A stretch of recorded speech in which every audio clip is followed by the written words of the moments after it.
बिस्मिल्लाहिर्रहमानिर्रहीम। देखिए, हमने प्रीवियस लेक्चर में डिस्कस किया था क्यू पॉइंट के बारे में। हमने ये डिस्कस किया था अगर हमारे पास ऑपरेटिंग पॉइंट या क्यू पॉइंट मिडिल पे हो तो हमारे पास एग्जैक्ट एम्पलीफिकेशन होती है। अगर हमारे पास क्यू पॉइंट शिफ्ट हो जाए सैचुरेशन में या कट ऑफ के रीजन में तो हमारे पास जो ट्रांजिस्टर होता है वो उसका साइड अपर साइड या लोअर साइड क्या कर जाता है, क्लिप कर जाता है, ऐसे क्लिपर काम करता है। तो अब क्यू पॉइंट किस वजह से हम शिफ्ट होता है क्यू पॉइंट, उसके किस फैक्टर की वजह से है, वो भी हम इस लेक्चर में डिस्कस करेंगे। और क्यों मुख्तलिफ डिफरेंट किस्म की बाइसिंग डिस्कस करेंगे, हम किस किस्म की हम बाइसिंग बीजीटी में यूज़ कर सकते हैं। देखें, अब हमारे पास जो क्यू पॉइंट है वो शिफ्ट होता है किसके साथ, दो रीज़न हैं और भी रीज़न हो सकते हैं। जो मेन रीज़न है वो ये है टेम्परेचर। जब टेम्परेचर चेंज होगा तो हमारे पास ICBO जो रिवर्स से जो लीकेज करंट है वो भी चेंज होगा टेम्परेचर के साथ। बीटा की वैल्यू भी चेंज होगी। बेसिकली बीटा डिपेंड करते हैं टेम्परेचर पे। हमारे पास टेम्परेचर राइज होते तो बीटा की वैल्यू भी इंक्रीज़ होती है। और VBE base to emitter junction के क्रॉस जो वोल्टेज ड्रॉप है जो कि फॉरवर्ड बायस में होता है वो भी हमारे पास की होती है, वो भी चेंज होता है। और दूसरा जो रीज़न है वो एजिंग ऑफ ट्रांजिस्टर है। एजिंग ऑफ ट्रांजिस्टर मीन्स कि हमारे पास जब टाइम के साथ साथ ट्रांजिस्टर पे जब टाइम गुजरता है तो टाइम के साथ साथ उस ट्रांजिस्टर की वैल्यूज़ चेंज होती रहती है। तो इस वजह से हमारे पास क्या होता है, ऑपरेटिंग पॉइंट शिफ्ट होता है। तो हमें बेसिकली ऑपरेटिंग पॉइंट किसी भी ट्रांजिस्टर को एज एम्पलीफायर जब भी हम यूज़ करते हैं तो हमें ऑपरेटिंग पॉइंट क्या चाहिए, मिडल में चाहिए। तो इसके लिए हम एक स्टेबिलिटी फैक्टर डिफाइन करते हैं कि स्टेबिलिटी फैक्टर हमें ये बताता है कि टेम्परेचर के साथ साथ क्यू पॉइंट कितना शिफ्ट हो रहा है। तो स्टेबिलिटी फैक्टर हम डिफाइन करते हैं डेल IC और डेल ICBO। तो it mean change in collector current. हमें आउटपुट चाहिए था कि वो चेंज ना हो, कितना चेंज हो रहा है, change in collector current with change in ICBO। तो बेसिकली ये डेल है पार्शियल डेरिवेटिव की। तो स्टेबिलिटी फैक्टर हम इसको ऐसे भी डिफाइन कर सकते हैं, change in IC with respect to beta. Beta के लिहाज से IC कितना चेंज हो रहा है। स्टेबिलिटी फैक्टर जितना कम हो हमारे पास उतना ही ज़्यादा होगा। इट मीन्स टेम्परेचर के साथ उसकी वैल्यू चेंज नहीं हो रही। और स्टेबिलिटी फैक्टर हम ऐसे भी डिफाइन कर सकते हैं, change in IC with respect to VBE। तो basically temperature stability means the Q point not shift with the temperature. कितना कम स्टेबिलिटी होगा, वैल्यूज़ होगी, उतना हमारे पास क्या होगा, ये एग्जैक्ट मतलब टेम्परेचर के साथ इसकी क्यू पॉइंट शिफ्ट नहीं होगा। और हमें इस रिलेशन के बारे में पता है, IC is equal to beta IB plus beta plus 1 ICBO। ये हमने पढ़ा था। इसको अब विद रिस्पेक्ट टू IC आप डेरिवेटिव ले लें, पार्शियल डेरिवेटिव ले लें, तो इसकी डेरिवेटिव क्या आ जाएगी, 1 beta into partial derivative of IB with respect to IC plus beta plus 1 constant है, बाहर आ जाएगा into partial derivative of ICBO with respect to IC। तो partial derivative of ICBO with respect to IC किसके इक्वल है, हमें पता है कि partial derivative of IC with respect to partial derivative of ICBO is equal to S। तो ये क्या हो जाएगा हमारे पास 1 और S। तो यहाँ से S की वैल्यू फाइंड करें, इस टर्म को उधर ले जाए, माइनस हो गया। तो हमने क्या किया, बेसिकली एस को उधर ले जाएं और इस टर्म को इधर डिवाइड कर दें। तो हमारे पास ये स्टेबिलिटी की वैल्यू आ गई। तो हमारे पास बेसिकली बीटा की वैल्यू बहुत हाई होती है तो बीटा प्लस 1 हम अप्रोक्सीमेटली बीटा के इक्वल लिख लेते हैं। तो देखिए हमारे पास यहाँ पे जो बीटा की जो वैल्यू है वो बहुत हाई होती है। तो हमने क्या किया है, बीटा प्लस 1 को हमने, तो देखिए हमारे पास बीटा जो होता है वो बहुत ही ग्रेटर होता है 1 से। सो बीटा प्लस 1 हम approximate is equal to beta लिख लेते हैं। और स्टेबिलिटी फैक्टर क्या आ जाएगा हमारे पास, beta divide by 1 plus beta partial of I with respect to IC। तो हमारे पास ये बेसिकली क्या हो गई, हमारे पास स्टेबिलिटी के फार्मूला आ गया। बेसिकली ये चीज़ बुक में नहीं है लेकिन आप लोगों को समझाने के लिए, कॉन्सेप्ट क्लियर करने के लिए ये चीज़ मैंने डिस्कस की है। तो देखिए हमारे पास अगर हमारे पास स्टेबिलिटी की जो वैल्यूज़ होती है वो 1 से 100 के रेंज में होती है। अगर किसी भी सर्किट का, किसी भी ट्रांजिस्टर की हम बाइसिंग करते हैं, अगर उसकी वैल्यू स्टेबिलिटी की वैल्यू 10 के करीब आ रही है, 10 से ग्रेटर नहीं, 10 के करीब आ रही है, 1 to 10 आ रही है, तो हम कहते हैं वो स्टेबल है। इससे हायर होगी तो हम वो बाइसिंग हम यूज़ नहीं करते हैं। अब मुख्तलिफ मेथड है बाइसिंग के। पहला है बेस बायस या फिक्स बायस। बेसिकली हम देखें ये वाली चीज़ हमने डिस्कस की थी।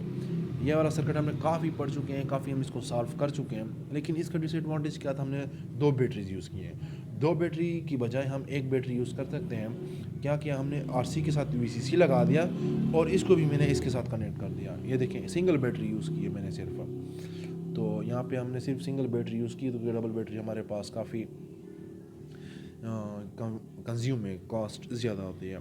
तो बेसिकली आपके वीएल अप्लाई करें अराउंड द बेस करंट, इस बेस के करंट अगर आपके वीएल अप्लाई करें तो VCC is equal to V R B, जो आर बी के cross plus V B E जो बेस इमीटर वोल्टेज ड्रॉप। तो हमारे वीसीसी इज इक्वल टू, इसको मैं लिख सकता हूँ ओम ला के उस पर I B R B plus V B E. तो आई बी किसके को आएगा, वी बी ई को उधर ले जाएँ और आर बी पे डिवाइड कर दें, तो हमारे पास ये आई बी की वैल्यू आ गई। तो यहाँ पे हमारे पास जैसे क्या कि ये हमारे पास बेस करंट आ गया। तो देखिए हमारे पास अगर स्टेबिलिटी फैक्टर हम फाइंड करना चाहें तो आई बी की derivative with respect to I सी, ये तो आई सी भी डिपेंड ही नहीं कर रहा, ऑल ओवर कांस्टेंट है, तो इसकी डेरिवेटिव हमारे पास कहाँ जीरो आएगी, तो ये टर्म जीरो हो जाएगा। तो स्टेबिलिटी फैक्टर इसका क्या आएगा, बीटा, जो कि ऑलरेडी ग्रेटर देन 50-60 होता है। तो ये इट मीन्स ये बाइसिंग बहुत ही अनस्टेबल है। तो ये बाइसिंग हम ज़्यादा यूज़ नहीं करते हैं क्योंकि टेम्परेचर के साथ इसकी आउटपुट क्या हो रही है, चेंज हो रही है। तो देखें अब हमने आई बी की वैल्यू फाइंड कर दी। अब एक क्रॉस कलेक्टर के हम के वी एल फाइंड करें तो क्या आएगा, V C C is equal to I C R C plus V C E collector to emitter voltage drop. तो वी सी ई फाइंड करें, वी सी ई को उधर ले जाएँ, वही आई सी आर सी को उधर ले जाएँ, तो V C E is equal to V C C मनफी I C R C. I B की वैल्यू हमें पता है और आई सी हम फाइंड कर सकते हैं, तो I C is equal to beta I B. तो बीटा की वैल्यू पुट करें V C C minus V B E divide by R B, ये हम आई सी की वैल्यू आ गई। देखिए आउटपुट डिपेंड कर रहा है बीटा पे और अगेन बीटा डिपेंड कर रहा है टेम्परेचर पे। इट मीन्स टेम्परेचर के साथ इसकी आउटपुट चेंज होगी। अगर आप पार्शियल डेरिवेटिव लें आई बी की विद रिस्पेक्ट टू सी, वो जीरो आएगी क्योंकि आई बी किस पे डिपेंड, आई सी पे डिपेंड नहीं कर रहा। तो इट मीन स्टेबिलिटी बीटा क्या गया, हाईली अनस्टेबल है क्योंकि टेम्परेचर के साथ साथ इसकी आउटपुट वैल्यूज चेंज होगी। यहाँ पे एक एग्जांपल देखें, हमारे पास सिंपल वही बाइसिंग है, इमीटर बाइस सॉरी क्या नाम है, फिक्स्ड बाइसिंग है। तो देखें हमारे पास ये वी सी सी भी गिवन है, आर सी भी गिवन है, बीटा भी गिवन है, आर बी भी गिवन है। हमें क्या चाहिए, आई सी और V C E. Q point वही होता है ना जो input voltage V C E और आउटपुट करंट आई सी जिस पॉइंट पे ऑपरेट हो रहा है। तो आप फाइंड करें फॉर बीटा 100 और फॉर बीटा 200 के लिए। तो हमें पता है कि I C is equal to beta V C C minus V B E divide by R B. अभी हमने ड्राइव केस में वैल्यू पुट करके हमारे पास आई सी की वैल्यू क्या आ रही है, 3.42 मिली एम्पेयर। और इसी तरह वी सी ई की वैल्यू हम इक्वेशन हमें पता है कि V C E is equal to V C C माइन फी आई सी आर सी। इसमें वैल्यू पुट करके हमारे पास वी सी ई की वैल्यू 10 आ रही है। तो इसी तरह अगर आप बीटा की वैल्यू इंक्रीज़ करें 200 तो ये आई सी और वी सी ई करस्पॉन्डिंगली आ रही है। तो देखिए हमारे पास बीटा चेंज हो रहा है, तो बीटा टेम्परेचर के साथ चेंज होगा तो आई सी और क्या नाम है वी सी ई भी चेंज होगी। अब देखिए हमारे पास दूसरा जो बाइसिंग है वो है एमीटर फीडबैक बायस या सेल्फ बायसिंग, जो कि हाईली स्टेबल होता है, जो कि इंडिपेंडेंट है बीटा के। हम बना सकते हैं इसको बीटा के इंडिपेंडेंट, मीन टेम्परेचर, इसका आउटपुट जो है टेम्परेचर पे डिपेंड नहीं करेगा। तो देखें अब हमारे पास देखें हम एमीटर से क्या कर रहे हैं, ये हमारे पास एमीटर फीडबैक है, यहाँ से हम ये वी से फीडबैक हम इसको दे रहे हैं, बेस को दे रहे हैं। सिंपल बेस बायस में हमने यहाँ पे एमीटर का रेजिस्टेंस नहीं था लगाया, यहाँ पे हमने सिंपल एमीटर का रेजिस्टेंस लगा दिया।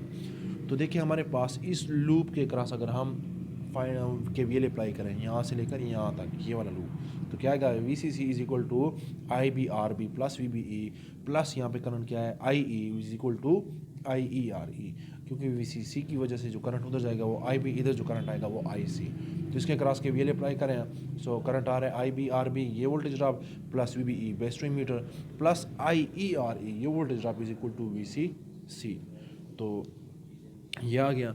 अब हम एमीटर करंट फाइंड करना चाह रहे हैं। एमीटर करंट हम किस तरह फाइंड कर सकते हैं, हमें पता है कि I C is equal to beta I B equal है, लेकिन आई सी और आई ई अप्रॉक्सीमेट इक्वल होते हैं। तो आई सी की जगह मैंने आई ई पुट कर दिया, सो आई बी की वैल्यू निकालने क्या आएगा, बीटा को डिवाइड कर दें, सो आई ई और बीटा, ये आई बी की वैल्यू यहाँ पे पुट कर दें, तो आ जाएगा I E R B divide by beta plus I E R E plus V B E. इसको उधर ले जाएं, वी सी सी मनफी वी बी ई, यहाँ से आई ई कॉमन ले लें तो इसको उधर डिवाइड कर दें, तो क्या आ जाएगा, वी सी सी मनफी V B E divide by R E plus R B और बीटा। तो आप देखें ये आउटपुट करंट जो आई ई है बीटा के आ रहा है, लेकिन अगर हम आर ई ग्रेटर ले लें, इससे हाई ग्रेटर ले लें इस रेशियो से, तो हमारे पास ये टर्म निगलेक्ट हो जाएगा। तो आई ई की वैल्यू इंडिपेंडेंट क्या आ रही है, बीटा आ रही है। तो इस वजह से क्या है, ये हमारे पास हाई स्टेबल है। उम्मीद है यहाँ तक क्लियर होगा। तो यहाँ पे आप जिसके रिलेटेड जितने भी आप न्यूमेरिकल्स हैं वो आप लोग खुद करेंगे। फार्मूले गिवन है, सिंपली आपने सिंपल जस्ट वैल्यूज पुट करनी है। अब हमारी जो तीसरी किस्म की बाइसिंग है वो है कलेक्टर बाइस। यहाँ से क्योंकि हम कलेक्टर से फीडबैक दे रहे हैं किसको, बेस को। तो देखिए यहाँ से जो हमारे पास करंट आ रहा है, देखिए हम यहाँ से कलेक्टर से फीडबैक दे रहे हैं बेस को। अब देखिए वीसीसी से जो करंट आ रहा है यहाँ पे वो क्या होगा, आईसी प्लस आईबी होगा, क्योंकि ये वाला जो करंट यहाँ पे आईबी से भी डिवाइड हो जाएगा और आईसी में भी डिवाइड हो जाएगा। तो ये करंट क्या हो गया, आईसी प्लस आईबी। तो इधर जो करंट जाएगा वो आईबी, इधर जो करंट आएगा वो आईसी। ठीक हो गया। तो इस लूप के क्रॉस यहाँ से यहाँ पे जो वोल्टेज ड्रॉप है वो वीसी है। तो वीसी वोल्टेज किसके को होगा, वीसी जो वोल्टेज आ रहा है वो आरबी के क्रॉस ड्रॉप हो रहा है और वीबीई के। So V C is equal to I B R B plus V B E. तो आईबी किसके को आएगा, इसको उधर ले जाएं, वीबीई डिवाइड बाई आरबी। तो ये हमारे पास आईबी की वैल्यू आ गए। अब इस लूप में अप्लाई करें तो किसके को आएगा, वीसीसी इज इक्वल टू किसके ड्रॉप वोल्टेज हो रहा है, आईसीआर से इसके ड्रॉप हो रहा है और वीसी ये वाला वोल्टेज ड्रॉप हो रहा है। तो वीसीसी जो सप्लाई हो रहा है वो इसके क्रॉस ड्रॉप हो रहा है प्लस इसके क्रॉस ड्रॉप हो रहा है। तो वीसी किसके को लाएगा, देखिए हम आईबी फाइंड कर सकते हैं अगर हम हमारे पास वीसी की वैल्यू क्यों ना। और वीसी की वैल्यू हम कैसे फाइंड कर सकते हैं, इसमें अगर आपके वैल्यू अप्लाई करें VCC is equal to ICRC plus VC. तो यहाँ से वीसी को अपनी जगह छोड़ने इसको उधर ले जाए। So V C C is equal to minus I C R C. तो वीसी भी हम फाइंड कर सकते हैं, वीसीसी गिवन है, आरसी भी गिवन है, लेकिन अगेन आईसी गिवन नहीं है। तो आईसी हम फाइंड कर सकते हैं, IC is equal to beta IB. IB given है तो हम आईसी फाइंड कर सकते हैं। तो आईबी की वैल्यू पुट करें, so beta VC minus VBE. VC की वैल्यू फाइंड करें, इसमें पुट करें तो वीसीसी मनफी आईसीआरसी माइनस वीबीई। तो अगेन इस बीटा को इधर डिवाइड कर दें, आरबी को उधर ले जाएं। तो क्या हो जाएगा, I C divide by beta multiply by R B is equal to V C C मनफी I C R C minus V B E. तो आई सी की वैल्यू फाइंड करें, इसको उधर ले जाएं तो I C R C plus हो जाएगा, I C R B divide by beta is equal to V C C मनफी वी बी ई। यहाँ से आई सी कॉमन ले लें और क्या रह जाएगा, R C plus R B और बीटा इस पर डिवाइड कर दें। तो हमारे पास आई सी की वैल्यू आ गई। तो यहाँ से हमारे पास वी सी सी भी गिवन है, वी बी ई हमारे पास 0.7 होता है, आर सी भी गिवन है, आर बी भी गिवन है और बीटा भी गिवन है। आई सी वैल्यू इसकी फाइंड कर सकते हैं, आई सी की वैल्यू आ गई इसमें पुट करके वी सी की वैल्यू फाइंड कर सकते हैं, वी सी की वैल्यू आ गई तो हम आई बी की वैल्यू फाइंड कर सकते हैं। और ये वाली बाइसिंग हम ज़्यादातर यूज़ नहीं करते हैं। क्यों नहीं करते, क्योंकि अगेन ये बहुत अनस्टेबल होता है। अब देखिए हमारे पास जो फोर्थ किस्म की बाइसिंग है वो है वोल्टेज डिवाइडर बाइस, जो कि इमीटर फीडबैक बाइस का मॉडिफाइड फॉर्म है। ठीक है, फीडबैक बाइस हमने यहाँ से फीडबैक दिया था, लेकिन यहाँ से हम फीडबैक क्या करें, वोल्टेज डिवाइडर एक सर्किट वो हमने लगाया हुआ है यहाँ पे वोल्टेज डिवाइडर। जो आर बी आर टू की क्रॉस वोल्टेज है वो यहाँ पे बेस को जा रहा है, वी बी बेस करंट या बेस वोल्टेज क्या होगा जो आर टू के क्रॉस है। तो इसको मैं ऐसे भी लिख सकता हूँ कि इस यहाँ पे मैंने वी सी सी लगाया तो आर वन के क्रॉस वी सी सी, जो ये दोनों पैरेलल में हैं, ये पैरेलल में आ गया और ये वाला सर्किट ये मैंने सेम एज इट इज़ लिख लिया। तो इसका थेवेनियन इक्विवेलेंट सर्किट फाइंड करें। थेवेनियन इक्विवेलेंट क्या होता है, आप लोगों ने सर्किट एनालिसिस में फाइंड किया होगा, जो R2 के क्रॉस वोल्टेज ड्रॉप है वो वी थेवेनियन होगा और इन दोनों का कंबाइंड रेजिस्टेंस दोनों को पैरेलल में है वो आर थेवेनियन होगा। So V Thevenin multiply by R Thevenin क्या होगा, इन दोनों का थेवेनियन इक्विवेलेंट वो इनपुट पे जा रहा है बेस पे। तो R Thevenin multiply by V Thevenin, R Thevenin क्या होगा R1 R2 का पैरेलल और वी थेवेनियन जो R2 के क्रॉस होगा। सो वी थेवेनियन और आर थेवेनियन फाइंड कैसे करेंगे, वी थेवेनियन R2 के क्रॉस वोल्टेज पैरेलल में है, वोल्टेज डिवाइडर रूल अप्लाई करें, R2 divide by R1 plus R2 multiply by VCC। तो हमारे पास वी थेवेनियन आर थेवेनियन दोनों पैरेलल में है, सो R1 R2 divided by R1 plus R2, ये हमारे पास क्या आ गया, आर थेवेनियन। तो इसके वी थेवेनियन आप अप्लाई करें हमारे पास के वी एल अप्लाई करें, so V Thevenin is equal to यहाँ पे वोल्टेज ड्रॉप वी थेवेनियन बराबर होगा यहाँ पे voltage drop V R Thevenin plus V B E based emitter और वी आर ई जो इसके क्रॉस वोल्टेज ड्रॉप होगा वो ये होगा हमारे पास।